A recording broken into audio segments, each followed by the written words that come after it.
Hello student, in this video we will discuss about source of charge, like from where I'm talking about charge, that is plus or minus. That plus or minus coming from where? Okay, let's talk about simple source of charge. First is point charge. Okay, now if you cannot correlate this with the PDF, go to page number 9. Okay, go to page number 9. At the end you will find these things. Now, point charge. Point charge is simply an isolated charge. One charge we have, that is called as a point charge. Okay. Here the point charge itself is the source of charge. Next source of charge is line charge. What does that mean? In a line, charges are uniformly distributed. Okay. So I am considering a line, a wire, a rod of length L having some uniformly charged Q. Okay. That means Q is the total charge in this line, and L is the length of the line. In these cases, okay, what is the problem? What you have to think first? Whenever we have this type of distribution, these are different types of distribution of charges. That is only source of charge. Okay.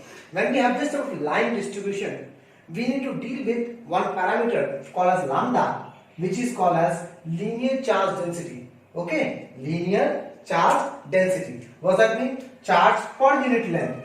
Total charge by total length. Okay, you know the total charge, you know the total length, divide it, we will get linear charge density lambda. Now what is the use of it? Why we are trying to calculate lambda? Okay, because whenever we deal with any formulas, like in the previous video we deal with electric field formula, 1 by 4 pi epsilon Q by R square. I told you that formula is valid only when the charge is a point charge. Now these are not point charges. My job is to make this as a point charge. Okay. So to convert this into small point charges, we use this linear charge density concept. In the next we will study surface charge density. Okay, so we are using this to convert a bigger charge into a smaller charge. Okay, so what is the use of lambda? Using this lambda value, that is linear charge density value, we can take any small length dl. Okay, and in this small length dl, we can find the charge. So what is dq? dq is the charge in this small length dl. How to find? Lambda into dl. Okay, that is charge per unit length. एक छोटे से length का charge कितना है? Lambda. That is called lambda. Charge per unit length. एक छोटे से length का चार्ज लैम्डा है. तो dl लेंथ का चार्ज कितना होगा? Lambda into dl. Same goes for surface charge. Now the charge is distributed in a surface. Okay, let total q charge is there, distributed in area A. Okay. Then what is then in these cases we need to find parameter called as sigma. Okay, we draw it like this here, sigma. This is called as surface charge density. That means charge per unit area. What is the use of it? In a small area dA, we have a small area dA, we can find the charge of this area. Let dq is the charge of in that area. What is dq? Charge per unit area into area of that part. Okay. Similarly, if the charge is distributed in a volume, I am taking a cube. It can be, it's not necessary that you have to take a cube only. You can take any irregular stone. Stone is an irregular shaped body, okay, which is a 3D body. Okay, that means that body has volume. If I take a thread, here, okay, here is a line, 1D figure. If you take a paper surface, 2D figure. Like that, okay. So when we have a charge distributed in 3D figure, then we go for volume charge density, rho. Okay, that is total charge by total volume, charge per unit volume. What is the use of that? We can find charge in any small volume. Let decrease the charge in the small volume dV. Okay, this is not d into q. This is denotation dq. It is a charge in small volume dV. How to find dq? Charge per unit volume into volume of that part whose charge is dq. Okay. Now see. Now we will do two topics. Okay, which are not there in the syllabus. When I will do, I will tell you that these things are not in the syllabus. That means the derivations are not required also. Okay, but we will do, and derivations are huge, big. Okay, but we will do here so that you can understand deeply, which will help you in entrance. Okay.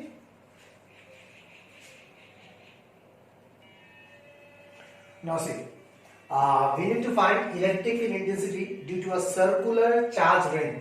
Okay, we have a circle of radius A which is fully charged, plus plus plus plus plus, the total charge on that ring is Q, capital Q. Okay, understood? Now, a very important thing, this ring is very thin. Okay, that means it is a 1D figure. Very thin. It is like if I take a bangle, it has some thickness. Now, I'm not talking about that type of ring. Okay, I'm taking here and I'm just making it a circle, a small thin circle. Okay. Okay. Now, what I'm interested in on its axis. This is the axis. Okay. At a point P, for example, this point is P. Okay. This point is P, which is at a distance of X from the center of the ring. Okay. Now, since this ring is charged, that means it will have some electric field around it. Electric field is due to charge. I told you electric field किसका निकलता है, charge का निकलता है. तो ring के में charge है ना, सिंस रिंग में चार्ज है दैट मींस उसके आसपास इलेक्ट्रिक फील्ड तो होगा. So if electric field is there around it, that means along this axis at that point there will be some electric field.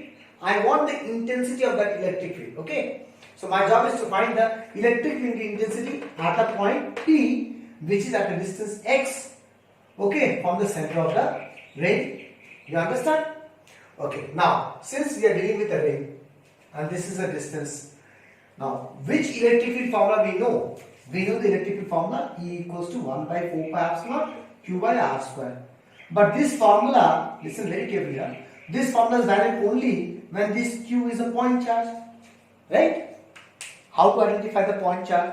When the distance is very far from the size. Now, this Q is uniformly distributed in this ring. Can we consider this Q as a point charge with respect to this distance? No, this distance is not larger than the size. Okay, that means here that formula E equals to 1 by 4 pi epsilon Q by R square fails. Okay, we cannot use that formula because the formula is only for point charge and this ring is not a point charge. You understand class? That means we cannot use this formula. So what to do? Okay, so what I will do, whenever you find this type of cases, your job is, there is a particular steps like that. Your job is, you have to convert the body into small point charges. Okay, then you have to find those small point charges electric field at the required point. Okay, then you have to see the directions of electric field. If all the electric field directions are in same direction, then you directly add them, matlab integrate them. If they are in different directions, then you have to resolve them, make it in same direction, and then again integrate those which are in same direction. Okay, repeat the whole video again, listen these things again and again. Okay, I am not repeating again. Okay, so my job is to convert this ring into small point charges. So what I will do, I will take a small element dl. Okay, this length dl, this size dl is very small with respect to distance from the point, observation point. See, with respect to this distance, this dl is very small. That means this dl, whatever the charge we have here, that charge can be considered as point charge with respect to this distance. Okay, that's why I am considering this small element dl. Okay, so to calculate the amount of charge in dl, first we need to find linear charge density because this charge is distributed in the length. So total charge by total length, length is the circumference 2 pi a. Okay, from there we got the charge dq, lambda into dl. This is the charge here. So why we have considered dl a small length, so that we can consider that as a point charge. Now this dl is at a distance of r from the point P. Okay, now I am interested in finding the electric field due to this charge dq. Okay, now where is the direction? This is plus charge. What I have to do? Here we have to put a plus sign, plus charge here. So it will ripple. That means the direction of D will be here. This is your D. So I am saying D, what is D? Is the electric field at that point due to this elementary charge dq. Okay, now I can consider this as point charge. So we are applying the formula 1 by 4 pi epsilon charge by distance square. Here the charge is dq by distance. What is distance here? R square. Okay, so again same thing, we are changing the dq value. dq is under dl. Now what is r square? See in this form, in this triangle, r square is x square plus a square. I am substituting the value. Okay, so we got the d value. Done. Understood? Now what I have told you, this ring is not, again I am repeating it, listen carefully. The ring is not considered as a point charge because size is more with respect to the observation point P. So what my job is? My job is you have to convert this ring into small elementary point charges. Find the electric field due to this elementary charges. See the direction. Are they same? If they are same, integrate them. That means we are adding them. If they are not same, then we have to resolve it. So how to identify the directions? So instead of what I told you, you have to divide into small point charges, right? So instead of finding so many point charges, we will take two corresponding elements. Okay, two corresponding elements. Now what are corresponding elements? If you take in one point charge here, you take equal size opposite direction. DL, opposite direction. Same size, DL. Here also I have taken DL only. Why? Because if these two lengths are same, the charges will be also same, DQ will be also same. Okay, and the distance is also same. R, this is also R. Okay, that's why we take it as corresponding elements, so that all the parameters should be same, so that we don't have to calculate DE separately. For this DQ, DE is this. For this DQ also, D will remain the same. Why? Charges are same, distances are same. So both. You understand what I am saying? That's why we take corresponding elements. So we are taking a corresponding element. For this charge is plus. Here again I am putting a plus. So what is the D? It will repel like this. You understand, class? Okay. So due to this, D is in this direction. Due to this, the electric field is in, oh my god, in this direction. Okay. Now see, in practical life, this is the, imagine, this is the ring. Okay. Here is the axis. Due to this side, elementary charge, D is in this direction. Due to this side, D is in this direction. Due to that side, D is in this direction. That means at the top we will have a cone like this, D. These fingers are D. Okay, we will have a cone.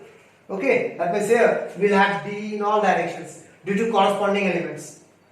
Okay, now these all D together will give net electric field at this point. Right? Now, to find the net electric field, my job is to add this D. Now, these D are the electric field. Electric field is vector. Can we add these to DE? Not possible. Why we cannot add? Because they are in different directions. We cannot add them. Okay. So my job is now what? To resolve them and make it in same direction. So you understand why we need to resolve? My job is to resolve because DE are in different directions. Okay. So if they were in the same direction, what I will do? I will directly integrate DE. Okay. Since they are in different directions, so what I have to do? I have to resolve. So let I am taking this angle as theta. Okay. If this angle is theta, then this angle is also theta. Try to understand. Now why we are taking theta? Why not theta 1 and theta 2? Why the angles are theta? Both are same. Now see, this angle represents in this triangle. In this triangle, what are the parameters? R, A, X. Again, this angle represents this triangle. Here also the parameters remain the same. R, X, A. So both the triangles, all the parameters are same. That means angles are same. Now if this is theta, then see vertically opposite angle. This is also theta. If this is theta, vertically opposite angle. See these two. Straight line, vertically opposite angle. Now if we start resolving, if I resolve D this side, we will get D cos theta, and D resolution this side, D cos theta, this side, D sin theta. Okay. Now if we resolve D, this side, we will have D cos theta here also, and this side D sin theta. Now, okay, so what we need to resolve, we understand? Now after resolving two corresponding elements, what we understand, their sin theta component cancelling out, they are equal or opposite, and cos theta component are in same direction. See, that means all the corresponding elements, cos theta component will be in same direction and sin theta will cancel out. Okay, that means these D cos theta components will add together and give net electric field. Therefore, net electric field will be equals to integration of d cos theta. Okay, adding means integrating. So we are substituting the d value. See, this d value we are substituting here cos theta. Okay, at this step. After this, what we have to do? Now, since it's an integration, now your job is to observe what are constants and what are variables. Okay, we have to observe which are the constants and which are the variables. The constant we will take out. Now, how to identify it? So, what is the parameter you are dealing with? You are dealing with this dl. Okay, you are shifting this dl to take all the corresponding elements from here to here. So, your job is to shift these dls and check which are the parameters are changing. Okay, first 1 by 4 pi epsilon is a constant. Take it out. Lambda, what is lambda? It depends on capital Q. It depends on A. Capital Q is the total charge. This will not change with respect to shifting of dl. It will remain capital Q only. A is the radius. Again, it will not change. It will remain like this. That means lambda is a constant. Take it out. Okay. Next, x. We have factor x. We have factor A. A again is the radius. Constant. X is the distance on the axis. Observation point P. Axis from the center is the distance. So if I shift dl along the circumference, will this distance will change? This point P is fixed at a, okay, on the axis. Point P is fixed. Only I am shifting the dl. That means this distance will remain same. That means x is constant. Clear? Now theta. Theta, again for checking the theta, we have to see the parameter, see the triangle.